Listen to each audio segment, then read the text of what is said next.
अस्सलाम वालेकुम नाजरीन, मैं मोहम्मद सलीम द्रास ऑनलाइन से कैमरामैन यासीन साबरी के साथ। नाजरीन, आपको हम बताते चलें, जिस तरह हमने एक इनिशिएटिव उठाया है एक मुलाकात का, तो यही एक मुलाकात के चलते आज एक अजीम शख्सियत हमारे सामने मौजूद हैं, जिसका नाम है अमीर अमानुल्लाह अमान, जो हाल ही में डिग्री कॉलेज लोलाब में चीफ लाइब्रेरियन का पोस्ट में है। सर, आपका बहुत बहुत शुक्रिया हमारे इस चैनल में जुड़ने के लिए। हम आगे इस डिस्कशन को बढ़ाते हैं। सर, आपका बहुत बहुत वेलकम। सबसे पहले सर, आप हमारे व्यूवर्स को थोड़ा अपने बारे में, अपने हालात ज़िंदगी या अपने मतलब पढ़ाई के दौरान में एजुकेशन लेवल, सर उसके हमारे व्यूवर्स को थोड़ा बताएं। औज़ुबिल्लाहिमिनश्शैतानिर्रजीम बिस्मिल्लाहिर्रहमानिर्रहीम। सलीम साहब, सबसे पहले तो आपका बहुत बहुत शुक्रिया कि आपने मुझे आपके इस जो आपने इनिशिएटिव लिया है एक मुलाकात का, तो इसमें आपने मुझे बुलाया। तो सबसे पहले मैं एक मुलाकात के बारे में अपने व्यूज़ पेश करना चाहता हूँ। वैसे एक बार मैंने लिखा था आपके यूट्यूब चैनल के ऊपर कि ये आप लोगों ने बहुत एक अच्छा इनिशिएटिव उठाया है।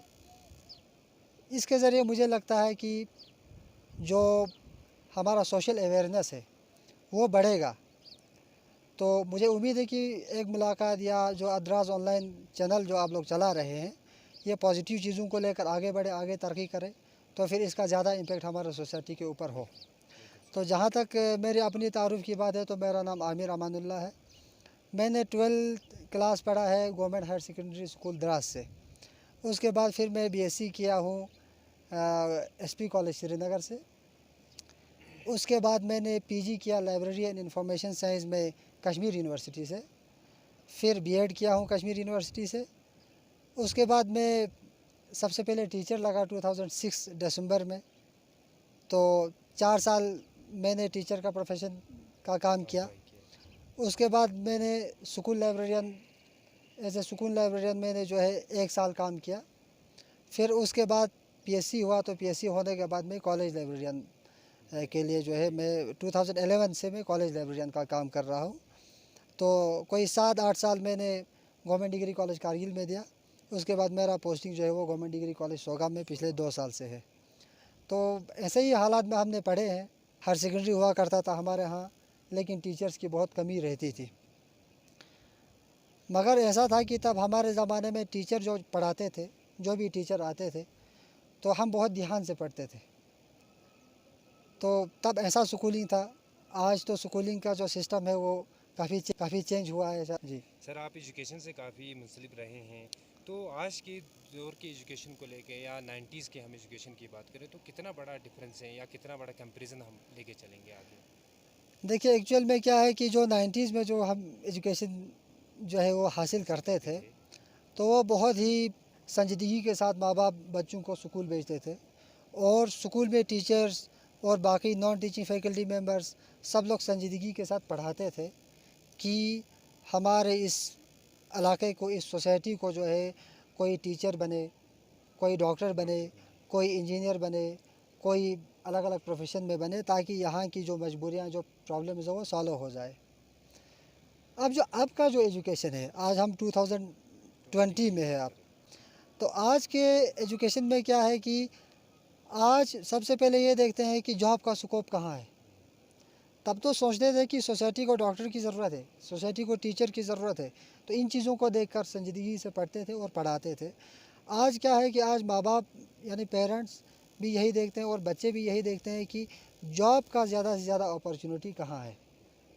तो अब जॉब को सेंटर में रख के जो है लोग पढ़ाई को आगे ले रहे हैं। बस यही है, यानी सर्टिफिकेट के पीछे पड़े हुए हैं। हाँ, ताकि कहीं ना कहीं कोई ना कोई जॉब, चाहे वो प्राइवेट सेक्टर में हो या गवर्नमेंट सेक्टर में हो, मिल जाए।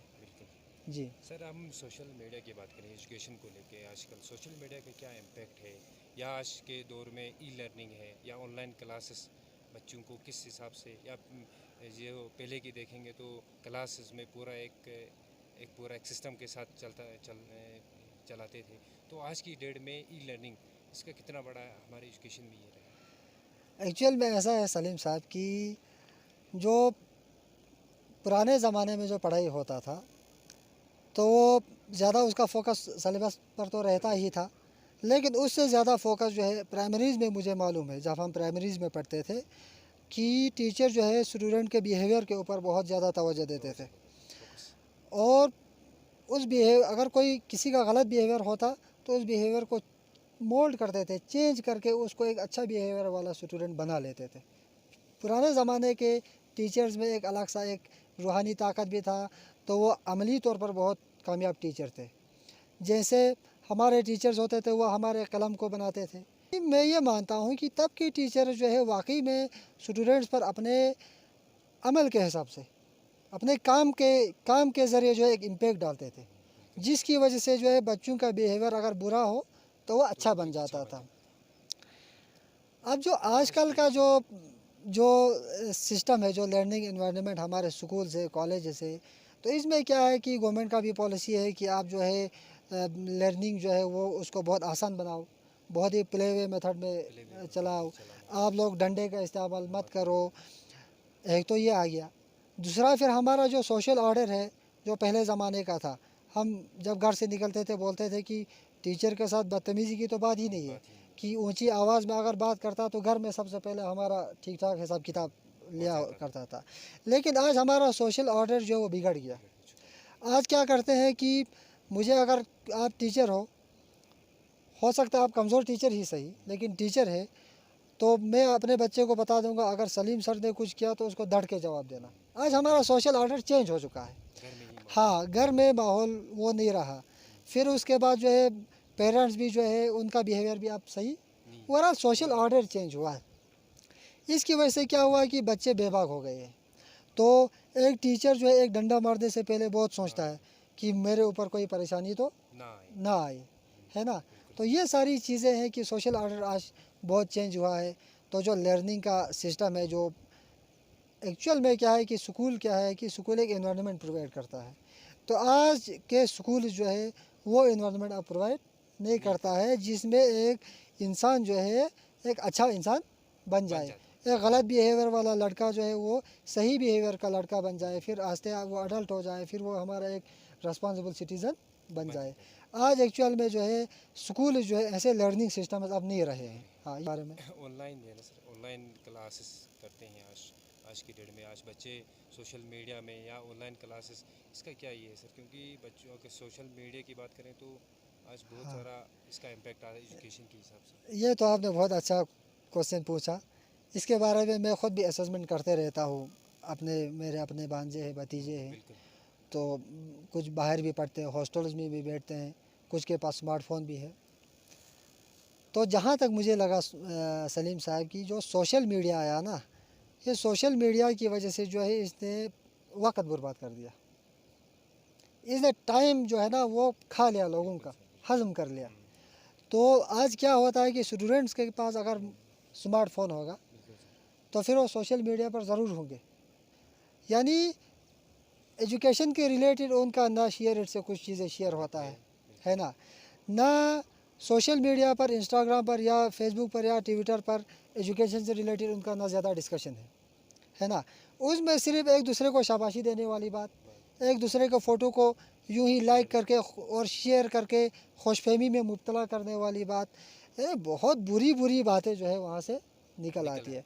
तो जहाँ तक मैं समझता हूँ, अगर हमारे बच्चे पढ़ रहे हैं, 10 में पढ़ रहे हैं, 9 में पढ़ रहे हैं, 8 में, आज तो 8 से तकरीबन शुरू होता है स्मार्टफ़ोन उठाना, तो मैं यही समझता हूँ कि अगर कोई पेरेंट अपने बच्चों को स्मार्टफ़ोन से दूर रखने में कामयाब हुआ तो समझो फिर उसकी पढ़ाई ठीक चलेगी। हालांकि मैं अपने दोस्तों के साथ जब ये डिस्कशन करता हूँ तो वो बोलता है आप कहाँ किस ज़माने की बात कर रहे हो, लेकिन ये हकीकत है कि सोशल मीडिया का बहुत बुरा इम्पेक्ट पड़ रहा है हमारे बच्चों के एजुकेशन के ऊपर। फॉर एग्ज़ाम्पल व्हाट्सएप ग्रुप होता है, बच्चे बोलते हैं, मेरे अपने जो है ना घर के जो लड़के हैं वो बोलते हैं हमें व्हाट्सएप पे ये इन्फॉर्मेशन मिलता है, हमें वो इन्फॉर्मेशन मिलता है, डेट शीट का इन्फॉर्मेशन मिलता है। तो ये सारी चीज़ें बातें वो करते हैं, लेकिन प्रैक्टिकल में देखा जाए तो ऐसा कुछ होता नहीं एक्चुअल में। बहुत बुरा असर पड़ता है और इनके परफॉर्मेंस पर भी मैंने देखा, प्रैक्टिकली भी मैंने देखा, रिज़ल्ट के हिसाब से भी देखा, उन्होंने कितना पढ़ा है, अपने अंदर उनके अंदर कितना आया है कंटेंट, उसके हिसाब से भी देखा, तो इसका बहुत बुरा इम्पेक्ट मैंने पाया। और आपने और एक क्वेश्चन साथ में जोड़ के बोला मुझे ऑनलाइन क्लासेस के बारे में। तो ऑनलाइन क्लासेस क्या है कि एक्चुअल में स्कूल में बच्चों को क्यों भेजा जाता है। मैं अभी मेरे बच्चे जो है गवर्नमेंट प्राइमरी स्कूल दोंची में पढ़ते हैं। मैं यही सोच के उनको भेजता हूँ स्कूल में कि स्कूल में एक अच्छा इन्वायरमेंट मिले। उस इन्वायरमेंट में मेरे बच्चे मेरे गांव के दूसरे बच्चों के साथ अच्छी तरह से इंटरेक्ट करना, उनको वो सीखे, है ना। वो टीचर्स के साथ सही तरीके से बात करना सीखे। फिर किसी कोई गिर गया, किसी बच्चे को लगा तो उसको हेल्प करना सीखे, है ना। किसी को गर्मी लगा या किसी को पानी ज़रूरत है तो वो हेल्प करना सीखे। तो ये सारी चीज़ें सीखने के लिए एक्चुअल में एक इन्वायरमेंट के लिए जो है बच्चे को स्कूल भेजा जाता है एक्चुअल में। क्योंकि आप देखिए ये ट्रेंड हमारे इलाके में भी होगा कि बच्चे जो है स्कूल में पढ़ते हैं, टीचर भी पढ़ाते हैं, इसमें कोई शक नहीं है, लेकिन साथ में वो ट्यूशन भी करते हैं, पेरेंट्स बच्चों का ट्यूशन भी कराते हैं। तो जो कंटेंट एक्चुअल में है वो कंटेंट हम घर में बैठ के भी उनको दे सकते हैं, वो कंटेंट हमारे टीचर्स भी देते हैं, वो कंटेंट हम ट्यूशन नोट्स से भी ला सकते हैं।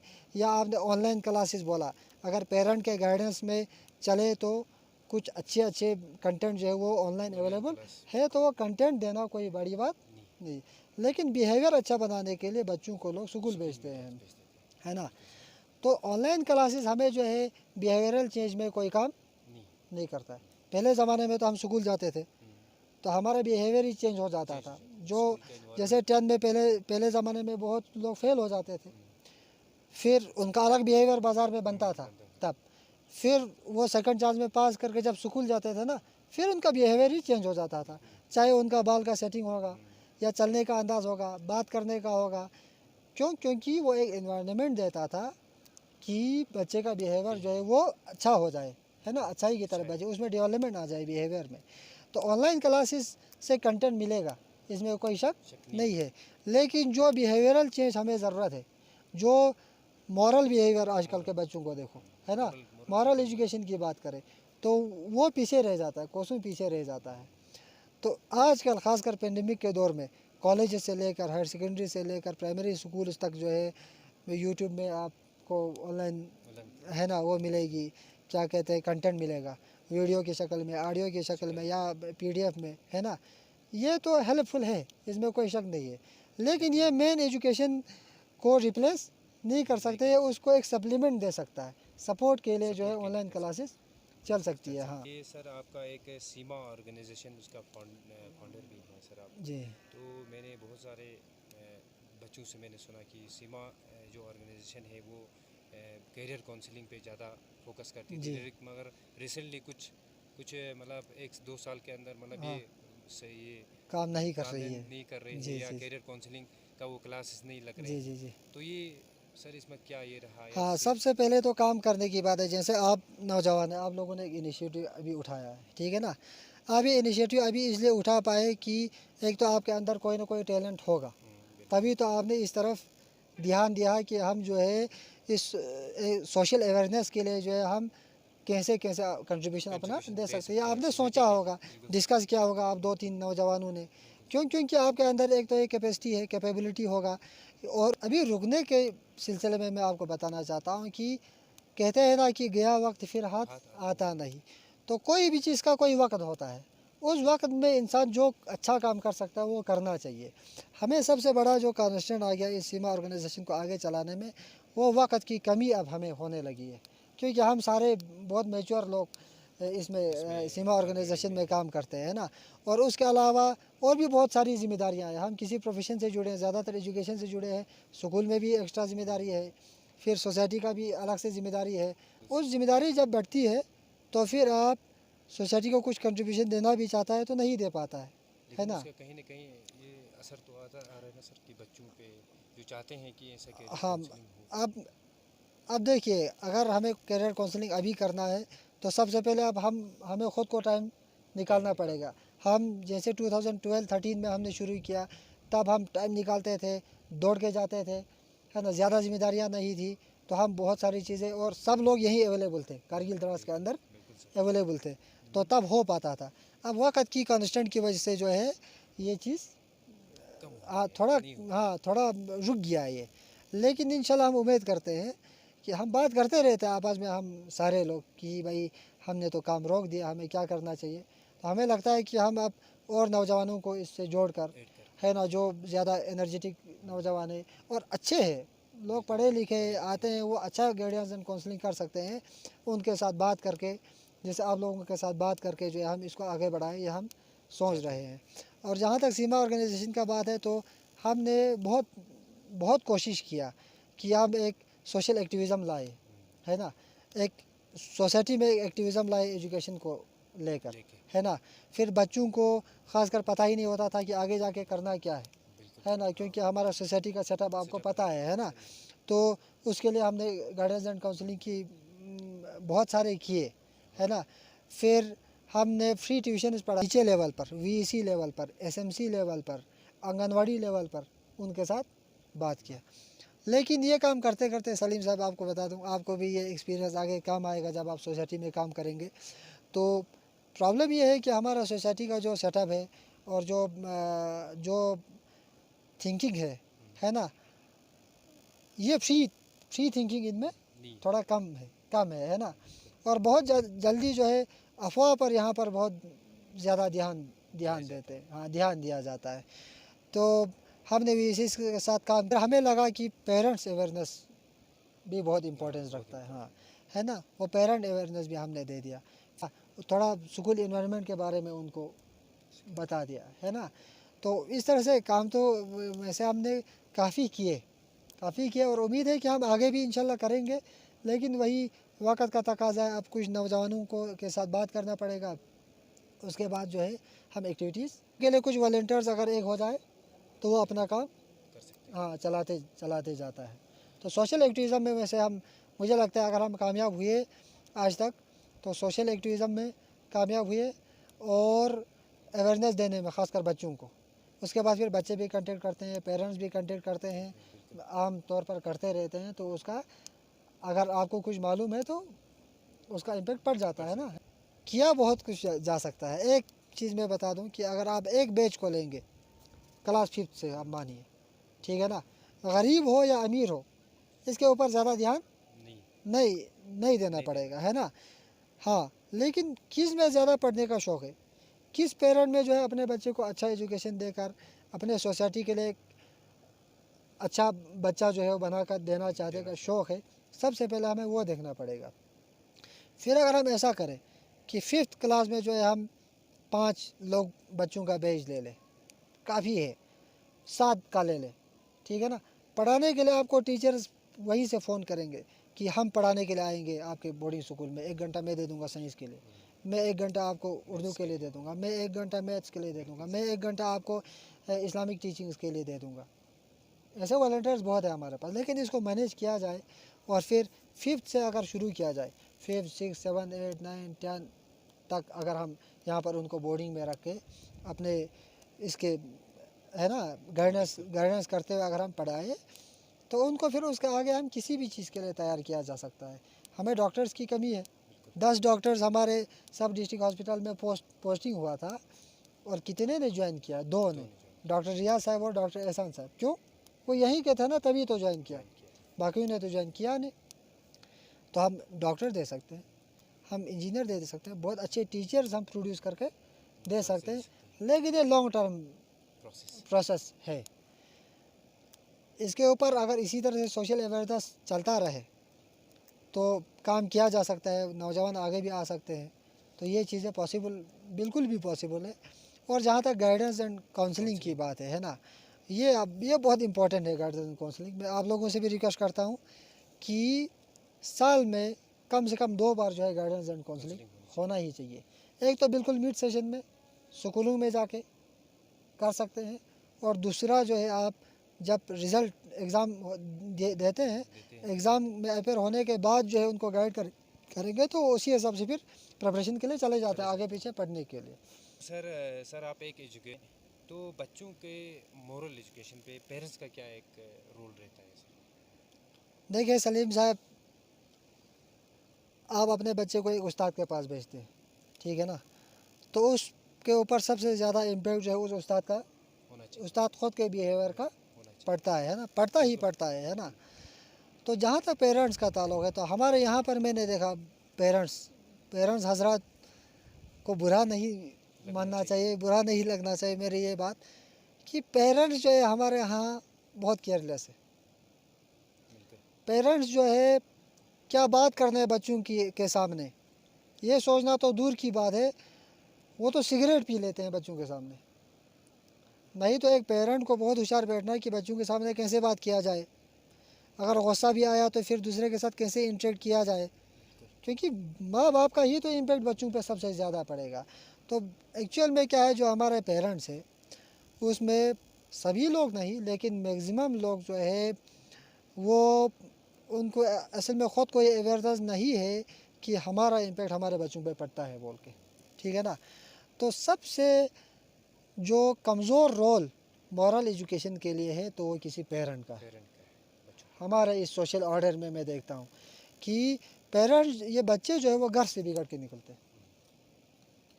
ये गलत है कि बच्चे बाज़ार में जाके बिगड़ते हैं, ये मुझे, या स्कूल में जाके बिगड़ते हैं, या वॉलीबॉल खेल के बिगड़ते हैं, या वो क्रिकेट खेलते तभी बिगड़ते हैं। ये सारी चीज़ें जो है मुझे थ्योरी लगता है, जहाँ तक मैंने ऑब्ज़र्व किया बहुत अच्छी तरह से, एक्चुअल में क्या है कि सबसे कमज़ोर रोल पेरेंट का, सबसे कमज़ोर रोल।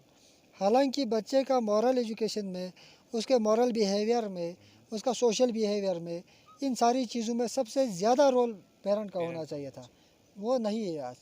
उनका, पेरेंट का अपना एक नेगेटिव रोल भी है और साथ में वो टीचर के का जो रोल रहता है, जो इम्पेक्ट आ जाएगा ना बच्चे के ऊपर जब स्कूल जाएगा, उसमें भी हर्डल क्रिएट करता है। तो मॉरल एजुकेशन का जहाँ तक ताल्लुक़ है उसमें पेरेंट का सबसे कमज़ोर रोल है। और एक चीज़ ऐड करूँगा, ज़्यादा वक्त हुआ, वो ये है कि आज के पेरेंट क्या करता है। मैं एक पेरेंट हूँ और आप मेरे हमसाए का बच्चे का पेरेंट है, तो मुझे जो है आपके ऊपर एक नकली एक प्रेशर रखना है कि मैं बच्चों को एक स्मार्टफोन दे देता हूँ, बोलता हूँ ये लो जी स्मार्टफोन। वो सिर्फ इसलिए है कि आप मेरे से थोड़ा कमज़ोर है पैसे में, आपके ऊपर एक नकली इम्पेक्ट रखता है। यूँ ही वो सोसाइटी में जो है ना अपना एक नकली वो बना के रखने के लिए कि जी आपको मैं एक स्मार्टफोन देता हूँ, या जी आप हेयर कटिंग का जो स्टाइल जो भी हो आप करो, या ख़ुद जाके करके लाता है ना। बाकी उसका सोशल बिहेवियर ख़राब होगा तो शाबाशी देता है, क्यों? बस सिर्फ अपने बच्चे का ये छुपाने के लिए। ये बहुत है ना, ये बहुत गलत बिहेवियर पेरेंट का मैंने देखा। हालांकि छुपाने की क्या ज़रूरत है, बच्चे का बिहेवियर ख़राब है तो उसको एक्सेप्ट करो, ख़ुद कोशिश करो। ख़ुद को कंट्रोल नहीं होता तो टीचर को बोलो, टीचर को कंट्रोल नहीं होता तो और किसी को बता दो कि इसका बिहेवियर सही करो। लेकिन हमारे पास वो नहीं है। जो सोशल ऑर्डर है वो थोड़ा सा हमारा बहुत, थोड़ा क्या, काफ़ी हद तक जो है वो डगमगाया हुआ है, हाँ ख़राब हो चुका है। तो पेरेंट का काफ़ी एक इम्पैक्ट है एक बच्चे के ऊपर। जी जी जी बिल्कुल। तो सर आपका बहुत हमने समय लिया, तो सर आपका क्या मैसेज रहेगा ख़ासकर एजुकेशन को लेके, यूथ्स को या पेरेंट्स को, क्या एक मैसेज है सर आपके हमारे इस चैनल से आप कहना चाहते देखिए सलीम साहब, एजुकेशन ऐसा चीज़ तो है नहीं कि एक दिन हम जो है 5 घंटे बच्चे को पढ़ाए तो फिर वो कुछ भी कर लेगा। ये तो रोज़मर्रा की बात है। पेरेंट्स से भी मेरा ये गुजारिश है और स्टूडेंट कम्युनिटी से मेरा ये बिल्कुल ही रिक्वेस्ट है दिल की गहराइयों से कि वो सबसे पहले अपना एक टाइम टेबल सेट करें, है ना। अभी एक सिलेबस उनके सामने दिया हुआ है, उस सिलेबस के हिसाब से उनको पढ़ना है। बाकी प्रैक्टिकल ज़िंदगी में क्या क्या अच्छी चीज़ें सीखना है, सोशल बिहेवियर क्या है, ये तो दूर की बात है। एक सिलेबस के फ्रेम के हिसाब से जो है एक बच्चे को पढ़ना है, वो उस अपना एक टाइम टेबल सेट करें ना पहले कि आपको सवेरे अगर हम 7 बजे से शुरू करेंगे शाम के 7 बजे तक अभी के दिनों में, कि इस 7 बजे से 7 बजे 15-12 घंटे के बीच में कौन सा 3 घंटा आपको पढ़ना है। ये नहीं कि आप किताब बैठ कर उधर ही ऊपर रट्टा लगाएंगे। 12 घंटे में वो कौन सा 3 घंटा है जब बच्चे को पढ़ना है। तो एक टाइम टेबल सेट करें, स्टूडेंट से मेरा ये गुजारिश है।